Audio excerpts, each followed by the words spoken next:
Hi everyone, welcome to Trade Concepts. Before we get started, I am not a licensed financial advisor.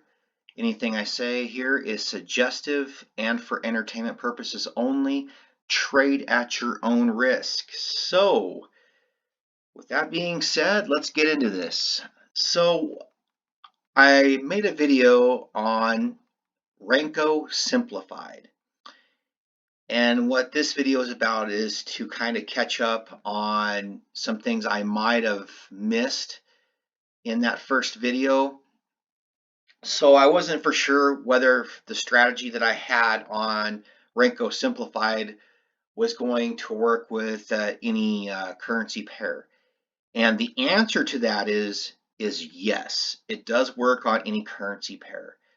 And on your top left-hand part of the screen here, you could see the currencies that are considered the majors. So you've got the Aussie dollar, the New Zealand dollar, the Canadian dollar, the Japanese yen, the euro, the Great Britain pound, United States dollar, and the Swiss franc. So any of those combinations will work with this strategy and keep you going.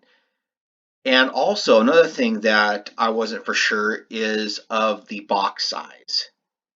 So last time I used a 20 pip box size or 20 points, however you want to call it. I did change them around a little bit with different currency pairs, and it does work well. As a matter of fact, if you change the box size with the currency pair you're looking at, it might look better maybe at 40 than it does at 30, or one currency pair might look better at 50 than it does at 40. So you're gonna have to dink around with it a little bit and just kind of play with it and just see what works best with each currency pair. But I think it's a little bit of based on the volume, the volatility of the currency pair that might have something to do with that. So just bear that in mind. Last time I showed you I was on the USD JPY. Today I am on the Great Britain pound and Japanese yen. And today's boxes are 50 points or 50 pips, if you will. So this works very, very well. As a matter of fact, I'm going to show you a few examples of the trades that you would have probably taken on this strategy. So as you can see, the very first one, which is right here because we're oversold on, or I'm sorry, overbought on the stochastic here. And by the way, the stochastic is set at 569, and the overbought is set at 80, and the oversold is set at 20. So you can see we are overbought here. Well, we're looking for two reds to go in the opposite direction, which we get right here. And then we're hoping to get two red bricks in continuation to take for profit. Well, we don't get that here. This one here is actually a loser trade because your stop loss would have been here, and obviously the market came back and took you out. So no big deal. First one I show you is a loser, but that's just how it rolls sometimes. So when you look left, you can see that now it's in an oversold position. So now we're looking for two blues, which you get those right there. Okay, so you would have gotten in at the pink line there after it painted the two blues, and you're looking for two blues for profit. So you would have gotten that right there.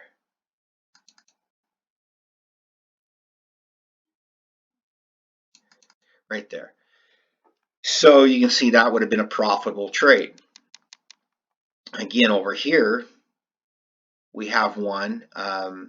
This one here is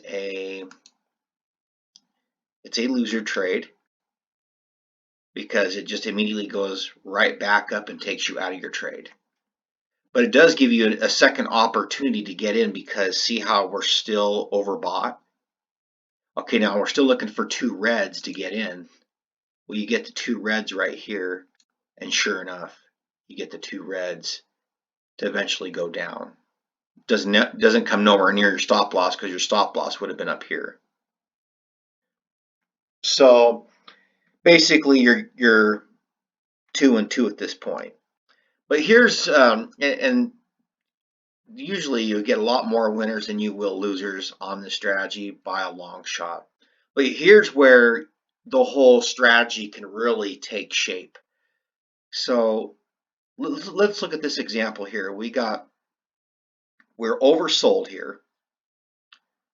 So we're looking for two blues, right? So we get in at the pink line. Or stop loss is down here. And then of course, we're trying to get at least two blues worth of profit. Okay, so as you can see, we got two blues of profit really easy on this specific trade. But I think the question is how do we get the rest of this if it happens?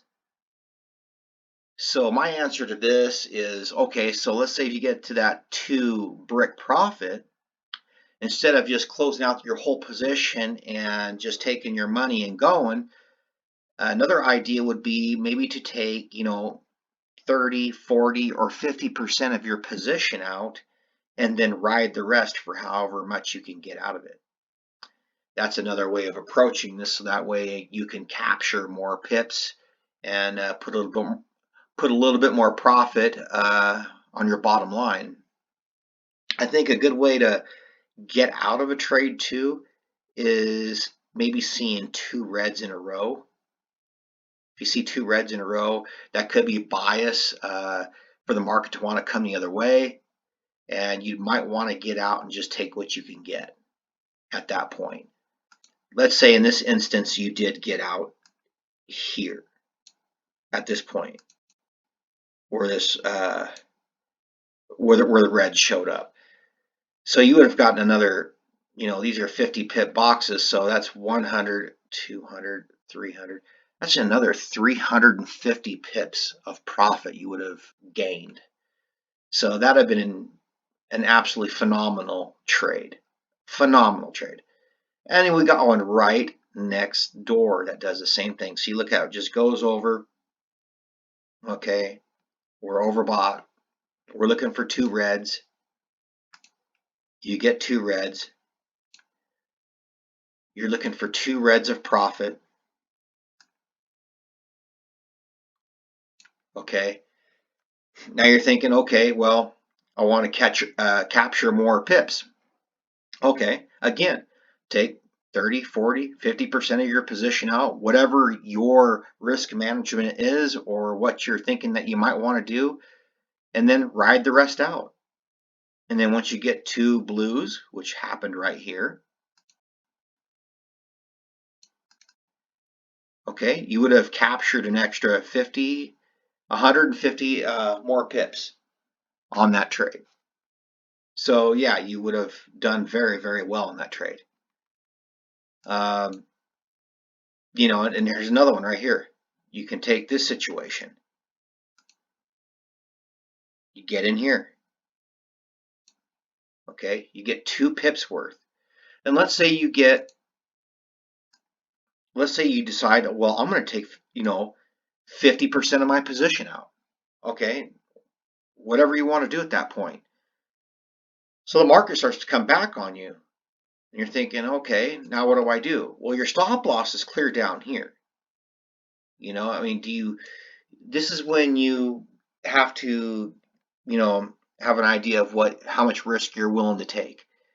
Are you going to just stay in the trade and presume it's going to this was a small pullback and it's going to continue up?